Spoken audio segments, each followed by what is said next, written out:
Yes, again, alright mga minamahal. Alicia ninyo, nagbabalik muli para sa ating panibagong video. So, my God! My goodness! Talaga ba, mga minamahal? O, tingnan nyo tong balitang to. Imagine, secret VP ni Sara, Gloria Macapagal Arroyo, posibleng katandem sa 2028. Alam niyo ba yung history ni GMA? Yung I am sorry. Hello, Garci. Diba? Same din yung pangyayari ni Gloria Macapagal Arroyo dito kay VP Sara Duterte. Like, can you imagine? Si Gloria Macapagal Arroyo ang nagtraidor, diba? Sa kanyang presidente at siya yung nag-take over. Nag-succeed nga lang. Oo. Magaling si GMA sa part na yon. Ngayong itong si Sara Duterte, siguro mentor ata, no? Mga minamahal. Mentor siguro. Oo. Ni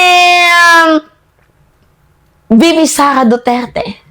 Ito nga pong si GMA. Oo, nagpapaturo. Paano mo ba nagawa yun yung mga pangyayaring, yung mga nakaraan na kung saan na-take over mo yung presidency. Eh ngayon yung dalawang kupal, abay, nagsama. Hindi niyo ba alam, mga minamahal, inoferan niya ng pardon.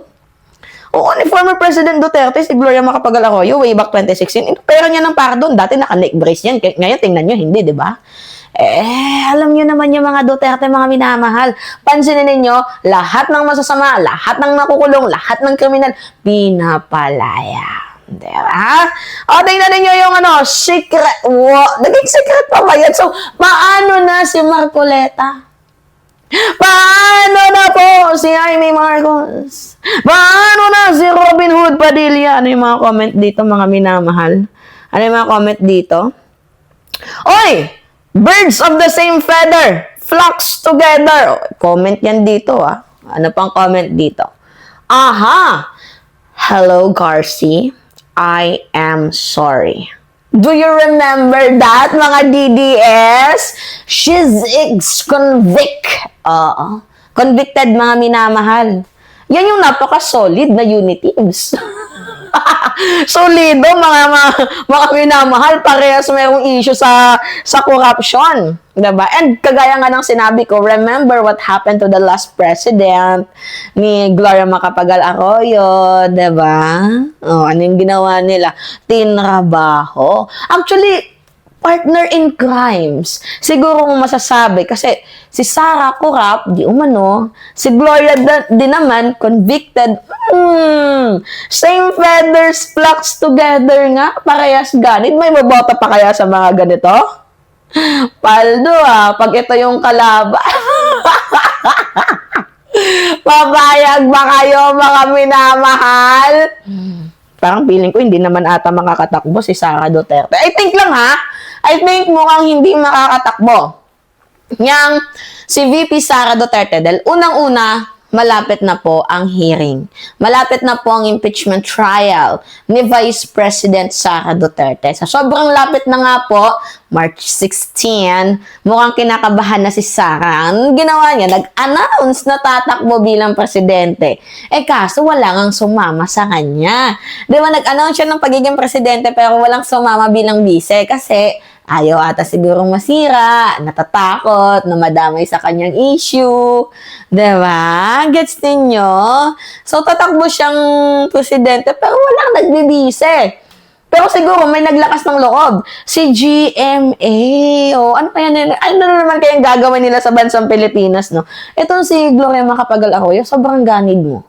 To be honest, simula pa kay Speaker Martin Romualdez hanggang dito sa pinakakaduluduluhan, ganyan pa din yung ugali mo. Wala ka pa din character development.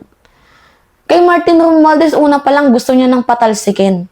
Ba't hindi ka ba nagkakaroon ng peace of mind sa utak sa sarili mo? Hindi pa ba sapat na nakaupo ka ng presidente before? Hindi pa ba sapat na naranasan mong maging makapangyarihan? Hindi pa ba sapat yon? Oh my goodness, GMA. You're so tiny, pero yung pagiging halimaw mo, napaka-huge. Sobrang daming issue ni GMA, mga minamahal. 'Di ba? Nag-I am sorry pa nga yan dyan kay Fernando Poe. Dahil nang daya, hindi naman talaga yan mananalo. 'Di ba, mga minamahal? At makikita din natin na yung dalawang yan magtatrayduran. 'Di ba? You stole the presidency once. 'Di ba? I mean, not only once, but twice. And you can do it thrice. 'Di ba? Kayo-kayo lang din ang magtatrayduran at magtataksilan dyan. At alam ni GMA yung larong yan. Medyo hindi ka nga lang biyasa, Sara, dahil iba si Gloria Macapagal Arroyo tumrabaho. Kayo-kayo lang din at the end of the day ang mag-aaway. Yan yung pinaka-mix and match papuntang impyerno. Yang tandem ninyo.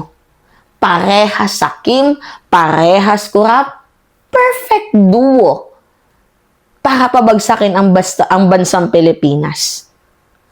'Di ba? The ex-convict and the future convicted. Kaloka. Natatakot ako, baka mamaya magkaroon ng Hello Garci na naman, mga minamahal. Same playbook yung kanilang narratives.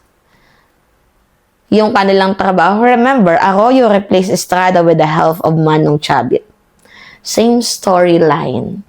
Sara Duterte is also seeking for help by Manong Chavit. But Manong Chavit, hindi niya man lang inisip na yung pagbabago ng panahon ay kasabay din ng pagbabago ng politika. Madaming kabataan ngayon.